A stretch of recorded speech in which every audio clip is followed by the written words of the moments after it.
কোটি টাকা দিলেও ফিরে পাবো না মাকে। আমরা চেয়েছিলাম যে আমরা বাচ্চাগুলোর দায়িত্ব ডাক্তারবাবু নিক। টাকা লিও, তারপরে মেয়েটার জীবনটা কেন নিল? তাহলে কোথাও কি গাফিলতি রয়েছে ডাক্তারের? ডাক্তারের গাফিলতি তো নাই তো, কেন ডাক্তার সঙ্গে গেল? সাথে কেমনে গেল?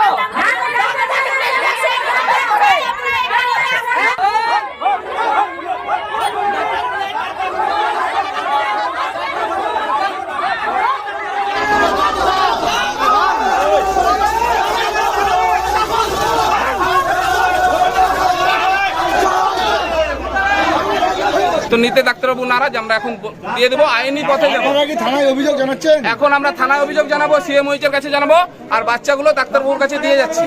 কলকাতা থেকে দেহ নিয়ে এসে নার্সিংহোমের বাইরে দেহ রেখে বিক্ষোভে ফেটে পড়েন প্রসূতির মৃত্যুকে ঘিরে উত্তেজনা। বেসরকারি নার্সিংহোমের সামনে প্রসূতির মৃতদেহ রেখে বিক্ষোভ মৃতার পরিবার ও প্রতিবেশীদের। দুই সদ্যজাতককে নিয়ে অনবরত উত্তেজনা চলে মালদার চাচল সুপার স্পেশালিটি হাসপাতালের সামনে লাগোয়া নার্সিংহোমে। তুমুল বিক্ষোভ মৃতার পরিবারের, সেখানে চিকিৎসকদের খোঁজ চান আত্মীয়রা। উত্তেজনা পরিস্থিতি ওই নার্সিংহোম চত্বরে। ঘটনার খবর শুনে চাচল থানার পুলিশ ও র্যাব মোতায়েন করা হয়। পুলিশকে বেগ পেতে হয় ধুন্ধুমারে। জানা যায় মৃতার নাম দীপিকা দাস, বয়স 23 বছর, বাড়ি চাচল থানার কলিগ্রাম দক্ষিণ পাড়ায়। সে নার্সিংহোমে সিজারের মাধ্যমে যমজ কন্যা সন্তানের জন্ম দেন দীপিকা দেবী। শারীরিক অবস্থা অবনতি হলে কলকাতা পিজি হাসপাতালে নিয়ে যাওয়া হয়, সেখানে রবিবার রাতে মৃত্যু হয় তার। বাচ্চা হতে এখানে ডাক্তার যত কিছু ওর দেখাশোনা সবকিছু ট্রিটমেন্টের ওর করালো এখানে করার পরেও তারপরে ওর যখন বাচ্চা হলো, বাচ্চার জন্য এখানে ওকে ডাক্তারের সাথে যোগাযোগ করতে নিয়ে আসলো, ডাক্তারকে দেখালো, ডাক্তার সব জন্য ওকে সিজারেরও ডিসিশন নিল। এবার যে ওই যে ফাইনাল ডে করলো, ওই টাকা নিল।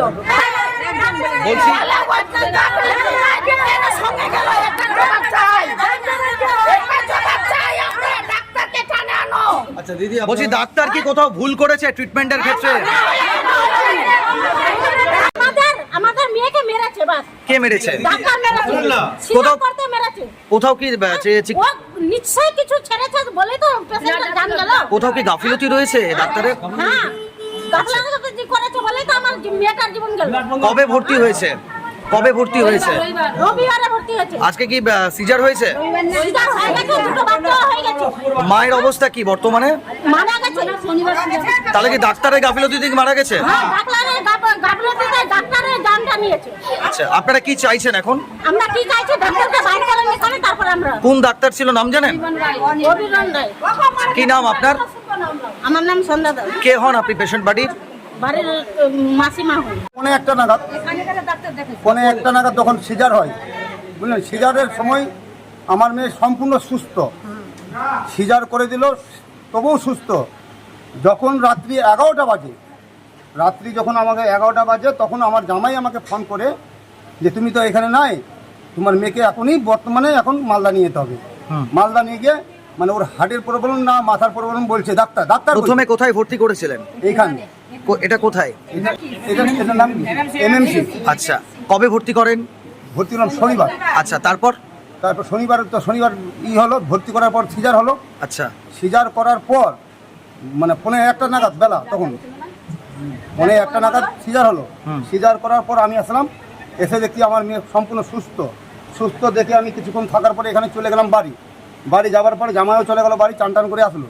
এবার তখন যখন 12:30 পৌনে একটা যখন বাজে রাত্রি, তখন আমার জামাই ফোন করছে যে এই মালদা যেতে হবে। তো মালদা যেতে হবে, কে যাবো মালদা?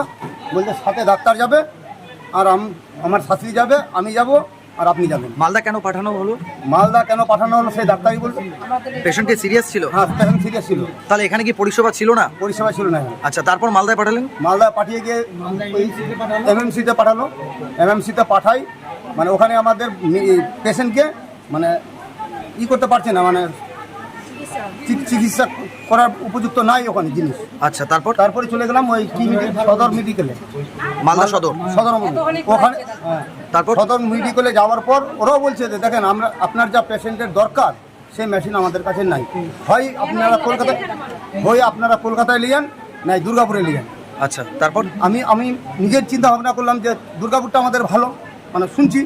এবার দুর্গাপুরে গিয়ে দেখছি যে মানে বিকল্প ব্যবস্থা, মানে আমার যত অর্থ শর্ত নাই তার থেকে বেশি কিছু। আচ্ছা, তারপর কোথায় নিয়ে গেলেন? তারপর নিয়ে চলে গেলাম একবার কলকাতা।